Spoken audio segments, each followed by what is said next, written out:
অবশেষে ইরানের সর্বোচ্চ নেতা আয়াতুল্লাহ আলী খামেনি নিহত হওয়ার খবরটি নিশ্চিত করেছে দেশটির গণমাধ্যম।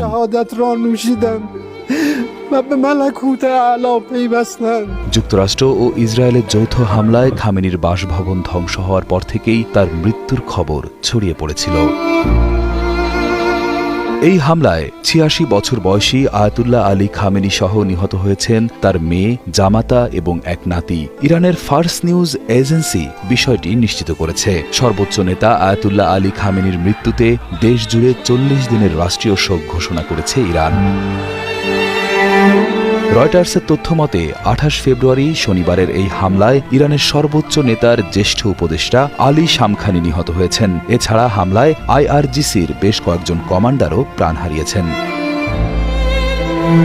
১৯৮৯ সাল থেকে ইরানের সর্বোচ্চ ও আধ্যাত্মিক নেতা হিসেবে দায়িত্ব পালন করছিলেন আয়াতুল্লাহ আলী খামেনি। এর আগে আয়াতুল্লাহ খামেনি নির্বাসন থেকে দেশে ফিরে ১৯৭৯ সালে ইরানে ইসলামী বিপ্লবের নেতৃত্ব দেন, যার মাধ্যমে যুক্তরাষ্ট্র সমর্থিত শাসক মোহাম্মদ রেজা পাহলবির শাসনের অবসান ঘটে।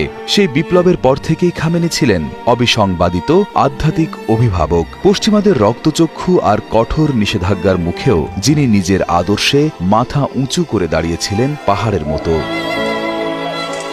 তবে তার শাসনামলে কড়া শাসন, অর্থনৈতিক ধস আর দমনপীড়নে দীর্ঘশ্বাস ফেলেছে বহু সাধারণ মানুষ। কিন্তু আজ সব তর্ক বিতর্ক, ক্ষমতা আর ভূ রাজনৈতিক কূটচালের ঊর্ধ্বে নেমে এসেছে এক অমোঘ নিস্তব্ধ শূন্যতা। খামেনির এই আকস্মিক মৃত্যু গোটা মধ্যপ্রাচ্যকে এক চরম অনিশ্চিত ভবিষ্যতের দিকে ঠেলে দিয়েছে।